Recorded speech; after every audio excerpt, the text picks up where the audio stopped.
they came before Columbus is an understatement. Our people's been in these lands many, many thousands of years before Columbus set sail to what we know of today as the Americas. But what we're trying to identify is exactly where these Africans came from and the type of culture that they brought with them when they came here. The Olmecs dominated a region of Mexico today we call Veracruz.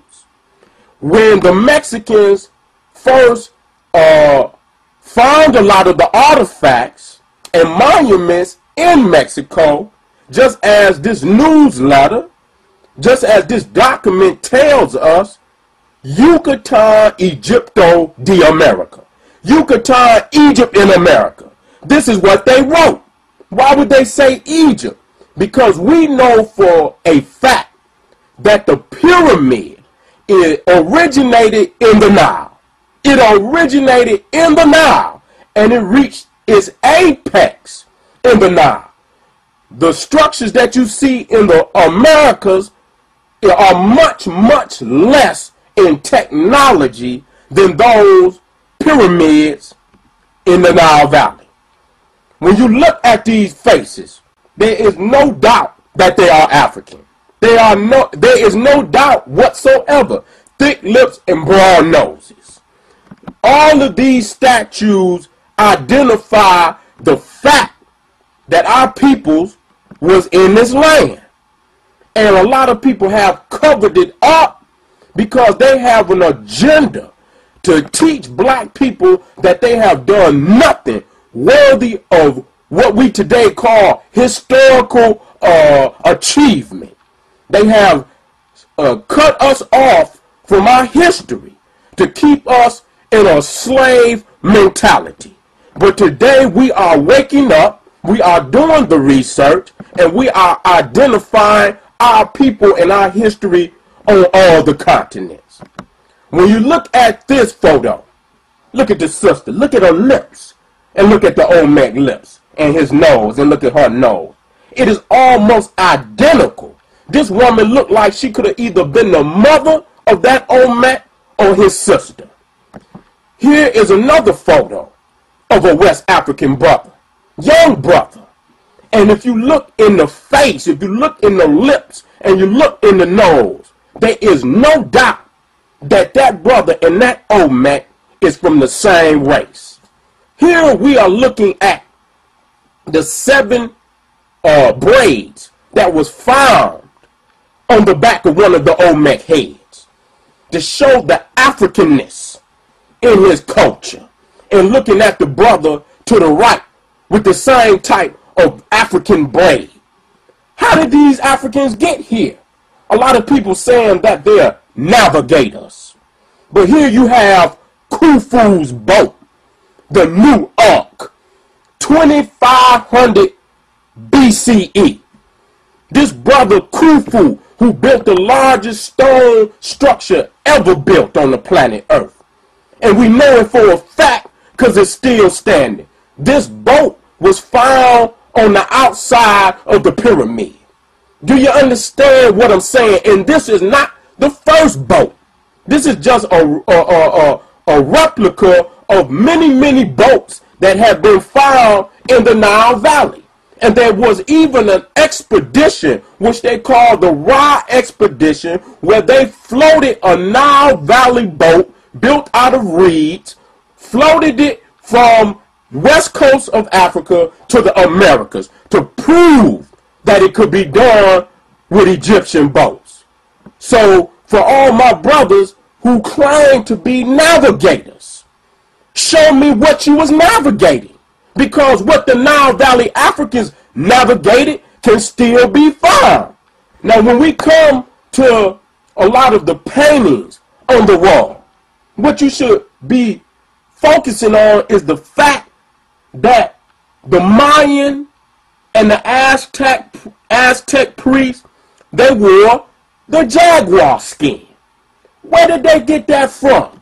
If you go back into the Nile Valley priests wore the leopard skin.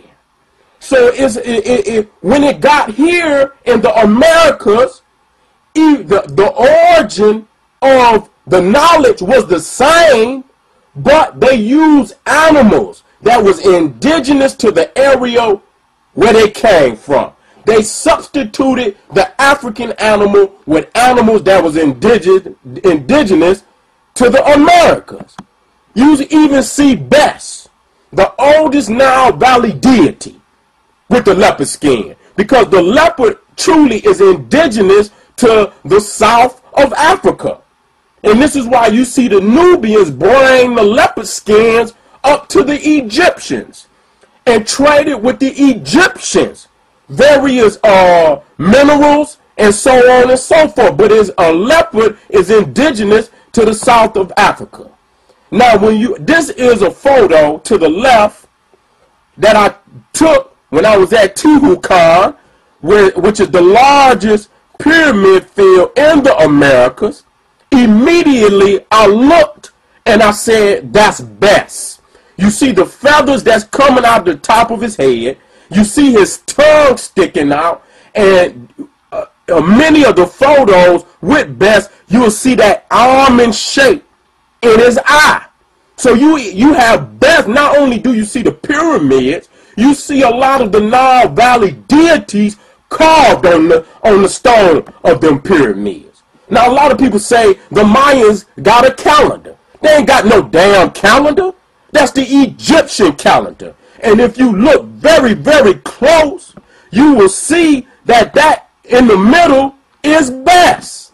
That's Bess with his tongue sticking out, showing you the origin of where this knowledge came from. It is the Egyptian Nubian calendar. Matter of fact, it's actually the Nubian calendar, because the first date, 4236 BCE, that calendar was in existence before the first pharaoh, Narmer, at 3200 BCE, sat on the throne. So when you look in the middle of this so-called Mayan calendar, Olmec calendar, which is nothing but the Nubian Egyptian calendar, it is the first and oldest god of the Nile Valley. It is Bess, sitting right there in the middle of the stone. Now, another painting that identified the origin of the Olmec and how they passed that knowledge down to the Aztec, Incan, and Mayan was the smiting of the enemy, where the king grabs his enemy by the hair and prepares to take off his head. And you see this here to the left with the Mayan king mimicking the Nile Valley, the Egyptian Nubian king right here, Ramesses II. This is a fact that cannot be disputed. So we are identifying that the culture that you see in the Americas originally come from the Nile Valley. Here is one of the Aztec priests, painted black. And here to the right is an Aztec today, continuing on that culture that was brought, where they paint themselves up to look just like the original culture bringers that brought them that culture. They still paint themselves up to look like the great god of Sara. This is who they're trying to mimic. This is who they're trying to mimic.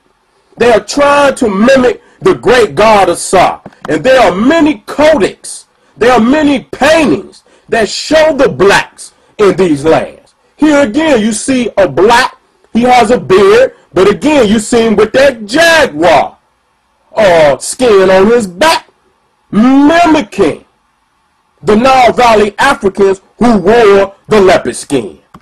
On this photo, pay very attention to the serpent at the top of the Mayan's head, where he's mimicking our kings of the Nile Valley who wore the cobra above their brow to strike fear in their enemies. This was the great goddess Wajet, the great goddess that strikes fear in the enemies of the Pharaoh. The next photo, pay very attention to the Olmec on the right. Look at his headdress. It is very, very similar, if not exact, to the Nemesis crown of the ancient Nile Valley Sultans. Look very clear. And here is also where it's so much exact, it is no doubting that to the right, that the Olmec is wearing the crown of Upper and Lower Egypt, even in the Americas. We're not doubting where this knowledge came from. The first Africans in the Americas came from the Nile Valley.